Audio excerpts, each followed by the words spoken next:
Engagement announcement today. Princess Leonor and Christian break the royal silence.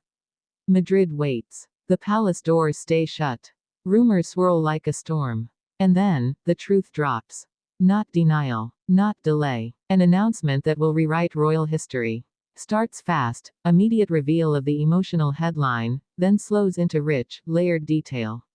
The reveal. At precisely 10 a.m., the royal household released a statement. Their Royal Highnesses, Princess Leonor of Asturias and His Highness Prince Christian of Denmark, are engaged to be married. The wedding is planned for the coming summer in Madrid. The words were brief, but the silence they broke had lasted years. Why this matters? This isn't just a royal engagement. This is the union of two future monarchs, Spain and Denmark's next rulers, bound not by political necessity, but by love. For decades, royal marriages have balanced the thin line between tradition and personal choice. And now, Leonor and Christian have crossed that line in a way that has both delighted and unsettled Europe. The backstory few knew. Most of the public believed they were merely acquaintances, meeting occasionally at European royal gatherings, state dinners, or shared family events. But behind the scenes, a different story was unfolding. It began quietly at a youth climate summit in Oslo, 3 years ago. Leonor, then 17, had just started her military training.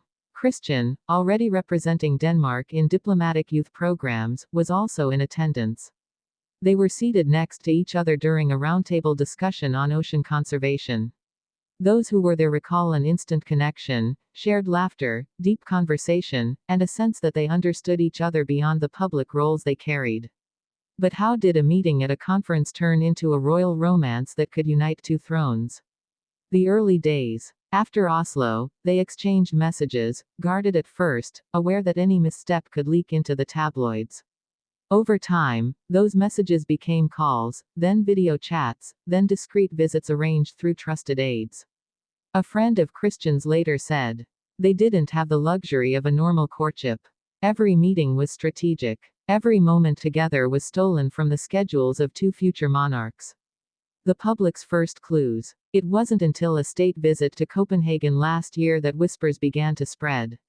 Eagle-eyed journalists noticed the subtle glances between Leonor and Christian during an official dinner. A moment when Christian reached to pour her water. A smile Leonor tried to hide behind her napkin. Still, the palace remained silent. Family reactions. King Felipe VI reportedly met with Queen Margrethe of Denmark in private before any public acknowledgement. Both families understood the weight of this relationship, politically, culturally, historically. Queen Letizia, remembering her own unconventional path into the royal family, supported her daughter's choice. In Denmark, Crown Princess Mary, who herself married into royalty from outside noble circles, welcomed Leonor warmly. But not all reactions were warm. Some courtiers and traditionalists worried about the pressures of two heirs marrying. Would it merge duties? Would it create tension between nations if priorities clashed?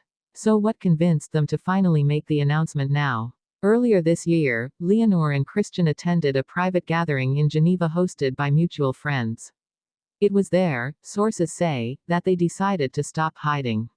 Leonor reportedly told Christian, "If I'm going to lead Spain one day, I want to lead with truth. And the truth is you."